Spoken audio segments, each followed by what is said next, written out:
नमस्कार दोस्तों, स्वागत है आपका हमारे चैनल ज्ञान लो में। आज हम सॉल्व करेंगे question number 1 and 2 exercise 1.2 class 9 math NCERT solution कर रहे हैं। तो पहला क्वेश्चन ले लेते हैं। State whether the following statement are true और फॉल्स। हमें फॉलोइंग स्टेटमेंट बताने हैं कि सही है या गलत है और अपने आंसर को जस्टिफाई करना है। पहला क्वेश्चन है हमारे पास। पहली स्टेटमेंट जो है, every irrational number is a real number. क्या हर एक इरेशनल नंबर जो है रियल नंबर है? तो ये बिल्कुल ट्रू होता है हमारा। चलिए जानते हैं कैसे। अब देखिए, जो इरेशनल नंबर होते हैं वो कौन से हैं? इरेशनल नंबर हमारे होते हैं जो कि इस फॉर्म में हम रिप्रेजेंट नहीं कर सकते, जो कि रेशनल नंबर के लिए करेक्ट है। यानी कि p बाई क्यू, और क्यू, ये p और क्यू इंटीजर है, क्यू नॉट इक्वल टू 0 है। इस फॉर्म में आप इसको राइट नहीं कर सकते, वो इरेशनल नंबर होते हैं। जैसे पाई का एग्जाम्पल आप ले सकते हैं, सिंपल सा एग्जाम्पल है पाई का, तो ये इरेशनल नंबर है।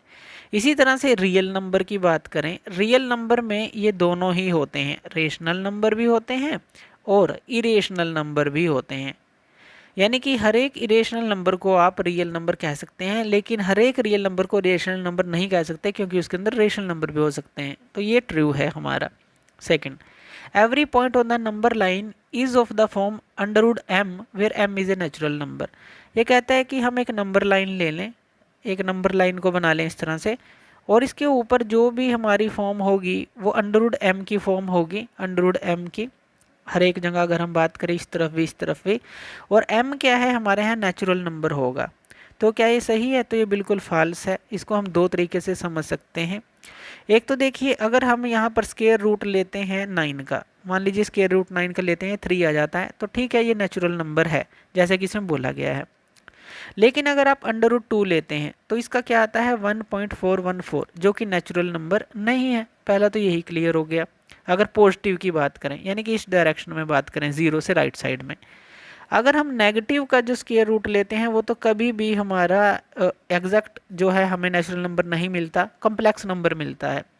तो इसलिए जो m है वो नेचुरल नंबर नहीं होगा नंबर लाइन के ऊपर, अगर हम इसके स्क्वायर रूट की बात करते हैं। नेक्स्ट ले लेते हैं, तो इसलिए फॉल्स है। नेक्स्ट ले लेते हैं, every real number is a irrational number. तो ये पहले ही हमने देख लिया था कि हर एक रियल नंबर जो है इरेशनल नंबर नहीं होता। जैसे कि यहाँ देखिए, रियल नंबर जो है इन दोनों का कॉम्बिनेशन है। अगर हम कहें हर एक रियल नंबर इरेशनल नंबर है तो ये बिल्कुल गलत होगा, क्योंकि रियल नंबर जो है वो तो रेशनल नंबर भी हो सकता है। तो इसीलिए यहाँ पर ये फॉल्स हो जाता है। ये थर्ड स्टेटमेंट हमारी ये फॉल्स हो जाती है। पहला क्वेश्चन इस तरह सोल्व करेंगे। नेक्स्ट क्वेश्चन ले लेते हैं। Are the square root of all positive integers. ये कहता है कि जो स्क्वायर रूट है ऑल पॉजिटिव इंटीजर का, इंटीजर पॉजिटिव लेने हैं, इरेशनल है? इफ नॉट, अगर नहीं है, give an example of the square root of number that is a rational number. तो ये हमें बताना है।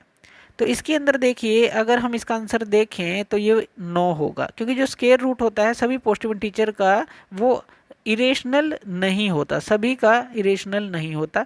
जैसे कि अगर हम अंडर रूट 4 की बात करें तो 2 जो है ये हमारा रेशनल नंबर है, हमें पता है रेशनल नंबर। और इसी तरह से अगर आप अंडर रूट 9 की बात करें तो ये 3 है, ये भी हमारा रेशनल नंबर है, जिसको आप p बाई क्यू की फॉर्म में लिख सकते हैं। तो इसलिए अगर हम स्क्वायर रूट की इन दोनों की बात करें तो यहाँ पर हमें मिलता है जो 2 और 3 है, और जो कि रेशनल नंबर है, इरेशनल नंबर नहीं है। तो इसीलिए जो हम कह सकते हैं कि जो स्क्वायर रूट हैं ऑल पॉजिटिव इंटीजर के इरेशनल नहीं होते, रेशनल भी होते हैं।